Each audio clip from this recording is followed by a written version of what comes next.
जय हिंद दोस्तों, नमस्कार। मेरा नाम है स्वप्निल तिवारी। मैं आप लोग क्वांटिटेटिव एप्टीट्यूड यानी गणित को आसान बनाने का काम करता हूं। आपके जनरल एप्टीट्यूड का पार्ट जो होता है क्वांटिटेटिव एप्टीट्यूड, उसको मैं आपके लिए आसान बनाने का काम करता हूं। आपके लिए एक बहुत बड़ी नोटिफिकेशन आ रही है जो कि सिविल इंजीनियरिंग की होने सिविल की और इलेक्ट्रिकल दोनों के लिए मोस्ट इंपॉर्टेंट है। और ये क्या नोटिफिकेशन से जरा देखिएगा।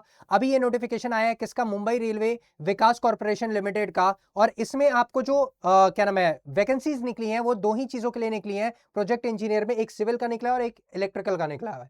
उसमें भी आप जब देखेंगे तो ये फॉर्म भरने के लिए आपको जो लास्ट डेट है वो अब मैं आपको बताने जा रहा हूं। जरा देखिएगा, ध्यान से देखिएगा। इसमें जो क्या नाम है last date of submission of application है वो हमारा क्या है? 10 फरवरी 2026 को आपका लास्ट डेट है आपको एप्लीकेशन को सबमिट करना। अब ये इंपॉर्टेंट है कि सर कितनी कितनी वैकेंसीज आई हैं, क्या क्या वैकेंसीज आई हैं, जरा देखिएगा।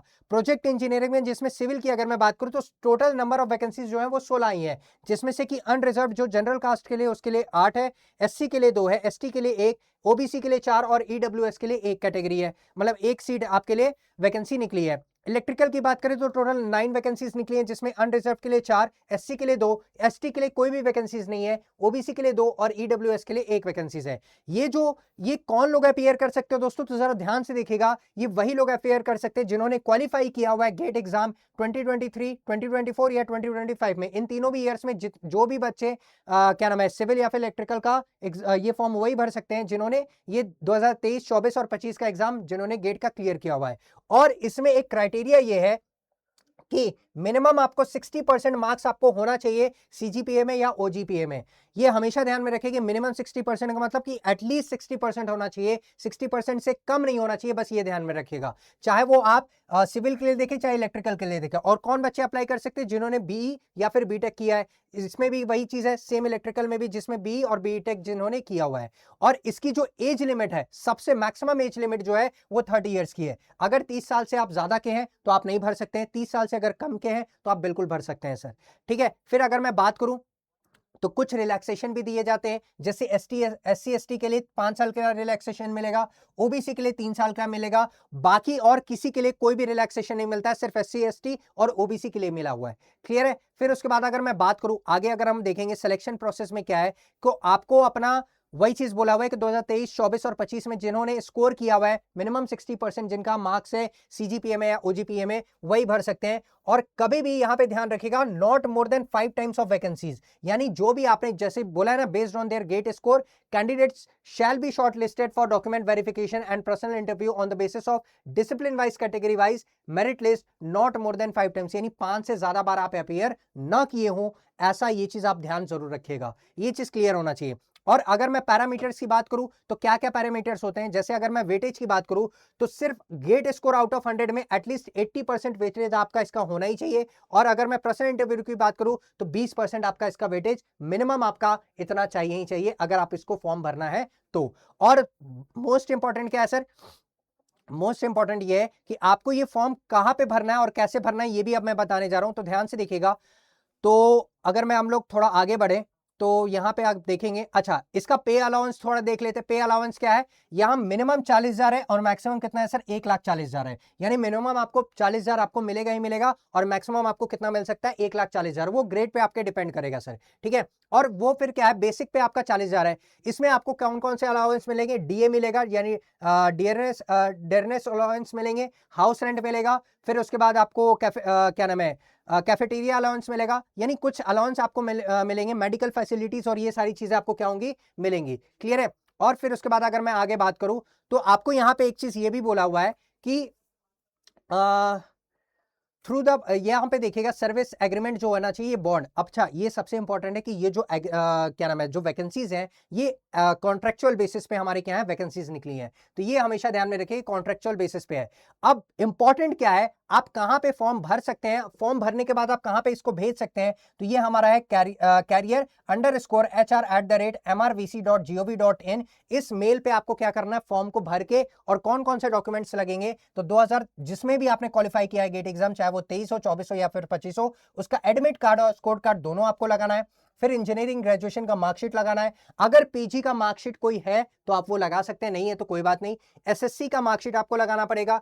आईडी प्रूफ के लिए आपको आधार या फिर पैन दोनों में से कोई एक लगा सकते हैं। एक्सपीरियंस सर्टिफिकेट अगर आपके पास कोई है तो आप लगाइए, नहीं है तो कोई बात नहीं। और क्या क्या सर्टिफिकेट लगेगा? जो कास्ट सर्टिफिकेट है, एससी एसटी ओबीसी या फिर ईडब्ल्यूएस का आप क्या लगाएंगे? कास्ट सर्टिफिकेट आपका जो भी बना हुआ है वो आपको लगाना पड़ेगा। फिर अगर मैं और आगे अब अगर बात करूं तो इसका फॉर्म का जो लास्ट सबमिशन डेट है वो हमारा क्या है सर? जैसे कि मैंने आपको पहले बताया कि 10 फरवरी 2026 को ये क्या हो जाएगा? पोर्टल बंद हो जाएगा। तो कृपया करके आप 10 फरवरी से पहले पहले आप क्या कर लीजिए, इस फॉर्म को भर के आप फिल करके आप दे सकते हैं। क्लियर है? अब मैं आगे थोड़ा अगर मैं बात करूं तो फॉर्म किस पे भरना है जरा देखिएगा। आगे यहां पे आपको दिया हुआ है कि ये आपका क्या है sir? Application for post of project engineering, जो कि आपका सिविल और इलेक्ट्रिकल का है। तो इसमें कैसे कैसे भरना है सर? सबसे पहले आपको प्रोजेक्ट इंजीनियरिंग का यानी कि आपको यहाँ पे टिक मार्क लगाना है रिलेवेंट बॉक्स में कि आप किसके लिए भर रहे हैं, इलेक्ट्रिकल के लिए भर रहे हैं या फिर सिविल के लिए भर रहे हैं। अपना पासपोर्ट साइज यहाँ पे फोटो लगाना है। फर्स्ट नेम, मिडिल नेम और लास्ट नेम आपको लिखना है। किसका? फादर का। डेट ऑफ बर्थ लिखना है। फिर उसके बाद आपको किस कैटेगरी में आप बिलोंग करते हैं, क्या नाम है, एससी में, एसटी में या फिर अनरिजर्व में या फिर ओबीसी में या फिर ईडब्ल्यूएस में।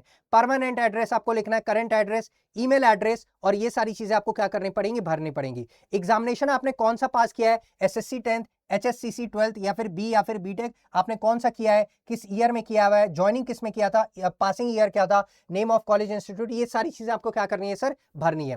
ठीक है? अगर मैं डिटेल एडिशनल क्वालिफिकेशन की बात करूं तो एग्जामिनेशन पास आपने कौन सा किया है। अगर एडिशनल क्वालिफिकेशन बोल रहा है, अगर आपने और कोई भी डिग्री अगर हासिल की है तो उसकी बात कर रहा है सर। ठीक है? फिर उसके बाद अगर मैं डिक्लेरेशन की बात करूं तो ऐसा डिक्लेरेशन फॉर्म आपको मिलेगा जो कि आपको भर के क्या करना है सर? देना है। आपको देखना है कि गेट एडमिट कार्ड स्कोर जो है वो कब का है, आपको उस पर टिक करना है। तो ये सारी चीजें यस नो करके हैं तो आप अपने हिसाब से भर सकते हैं कि कब आपका क्या नाम है, इंजीनियरिंग ग्रेजुएशन का मार्कशीट आपके पास है कि नहीं है। ये सारी चीजें आपको देख के उस पर टिक करना पड़ेगा। फिर और आगे आते सर, और ये आपको यहाँ पे डेट और यहाँ पे प्लेस आपको जरूर मेंशन करना पड़ेगा। अपना सिग्नेचर आपको क्या करना है? यहाँ पे लगाना है। क्लियर है? फिर अगर मैं और उसके आगे बात करूं तो ये हमारा ओबीसी का हमारा क्या है, सॉरी एक सेकंड रुकेगा, ये हमारा क्या है सर? ओबीसी सर्टिफिकेशन फॉर्मेट है कि ये ओबीसी का सर्टिफिकेशन फॉर्मेट कैसा होना चाहिए, ये चीज मैं दिखा रहा हूं। ठीक है? जरा इसको देखिएगा ध्यान से। ये हमारा क्या है सर? ओबीसी का सर्टिफिकेट ठीक है, सर्टिफिकेट फॉर्मेट है। तो ये ऐसे आपको ओबीसी का मिलेगा। इसको आपको क्या करना है? सिंपल वे में जैसे जैसे बोला है वैसे आपको पढ़ के क्या करना है? भरना है। ठीक है? और आगे अगर मैं बात करूं तो आई थिंक इतना ही दिया हुआ है। ठीक है? और डिक्लेरेशन फॉर्म आपको क्या करना है? ये पूरा भरना है। डिक्लेरेशन फॉर्म आपको पूरा भरना है। इसको पढ़ के एक बार आप जरूर पढ़िएगा। जहां कुछ भी अगर आपको डाउट लगे तो आप प्लीज कमेंट सेक्शन में बता दीजिएगा, मैं उसके लिए भी वीडियो अपलोड कर दूंगा। क्लियर है? बस आई थिंक इतना ही था, उसके आगे अब कुछ नहीं है। तो आई थिंक आप लोग को सारी चीजें समझ में आ गई होंगी। और एक चीज और यहां पे ये देखिएगा, गवर्नमेंट ऑफ, ये किसके लिए हो रहा है? इनकम क्या नाम है, इनकम सर्टिफिकेट या फिर ये सारी चीजें आपको लगानी पड़ेंगी। जो हमारा इनकम सर्टिफिकेट होता है उसके हिसाब से आपको ये फॉर्म को भी भरना पड़ेगा। तो ये सारे फॉर्म्स दिए हुए दोस्तों 10 फरवरी से पहले आप भर दीजिएगा। और मैं आप लोग को जनरल एप्टीट्यूड पढ़ाता हूं, यानी जनरल एप्टीट्यूड का जो पार्ट होता है क्वांटिटेटिव एप्टीट्यूड, वो मैं आपको आपके लिए आसान करने का काम करता हूं। तो जिनको भी पढ़ना है वो गेट एप्टी एक्सप्रेस जो आप जानते होंगे चैनल है, आप उसको सब्सक्राइब कर सकते हैं, उस पर आ सकते हैं।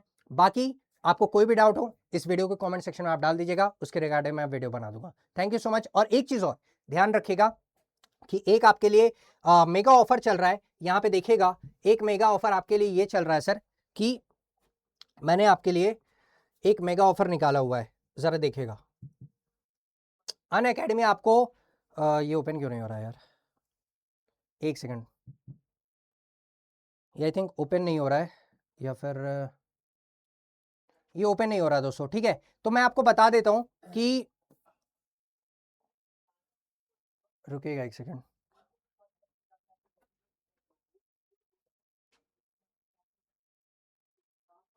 नहीं इसमें नहीं आ रहा है। आई थिंक कुछ इशू आ रहा है। आई थिंक ये ओपन ही नहीं हो रहा है।